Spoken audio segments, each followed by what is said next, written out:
romanın en önemli karakteri bana göre. Fatma benim halam, büyük halam. Dedemin en küçük kız kardeşi. Sürgün olduğunda 15 yaşındaymış.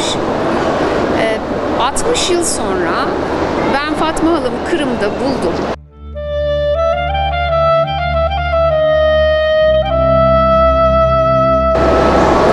O sürgünü bana o kadar dokunaklı anlattı ki, sadece o değil, bütün herkes bizi ziyarete geldiler Fatma halamın evinde ve herkes bu hikayeyi anlattı. Kırım'a geri dönüş, demokratik özgürlük mücadelesi, sürgün yılları, Özbekistan, Ural, Sibirya yılları.